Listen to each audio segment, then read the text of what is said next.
Kenya is the world's leading exporter of black tea. And the sector lived up to its reputation in 2011, where it earned the country record revenues.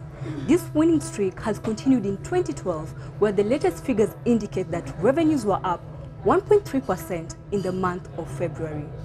And the reason those figures were quite good was basically there was fairly good demand for Kenyan tea. It still maintains a very good reputation in the world, and the prices therefore that it fetched were quite good.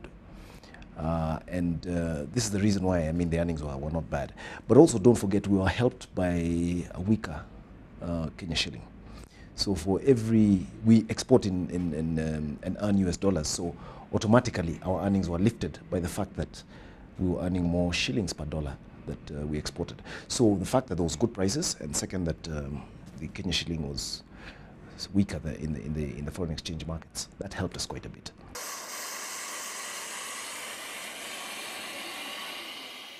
Internal consumption is yet to catch up, although some merchants of the commodity are quite hopeful that in coming years, tea, especially of new varieties, will be the drink of choice for most Kenyans.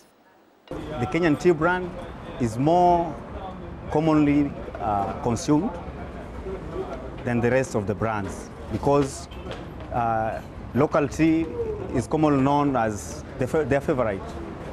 And we are very sure in the coming few years, it will be doing good compared to coffee. New markets also, we found increasing interest for Kenyan tea, especially in emerging markets like China, which is coming up, and that is a very big market. But they are starting, the demand certainly speaking in those areas, and we are finding that the large producers such as India are consuming most of their tea because they have huge populations. So that means that those who produce excess tea, like the Kenyans, that's where the demand is going to go. So we're finding that tea is being demanded in the world, and we have excess tea, we can produce it, and it's being consumed. So this is the advantage I think that we have. We've recently seen an introduction of levies by the Kenyan government. How will this affect the tea sector, and is it justified? This levy was introduced following a task force that was held, a tea task force that was constituted in around 2010, I believe.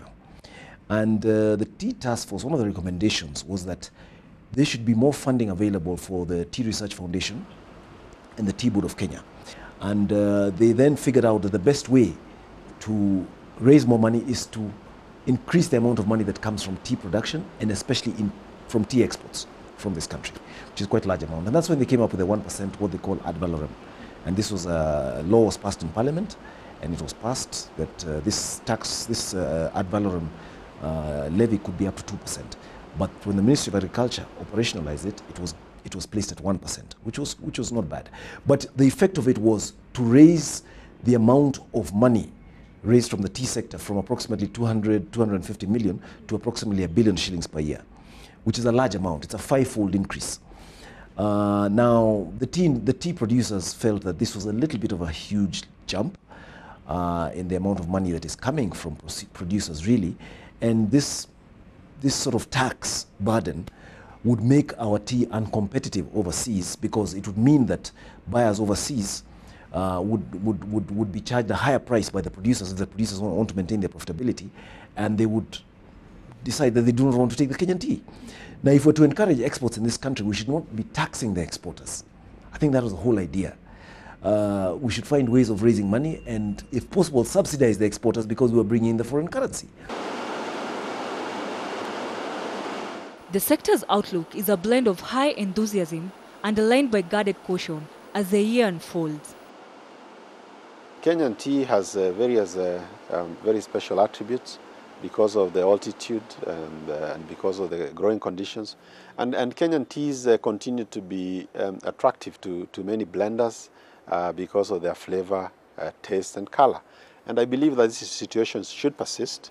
And also given the sense that consumption of tea, the population is growing around the world, and they will continue to actually require tea.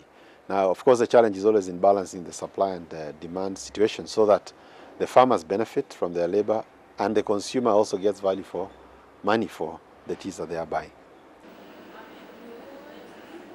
Judging from the optimism expressed by stakeholders in the industry, it is an indication that perhaps Kenya's tea sector will maintain its sweet spot in 2012. Reporting for Eye on Kenya, I'm Claire Modenji.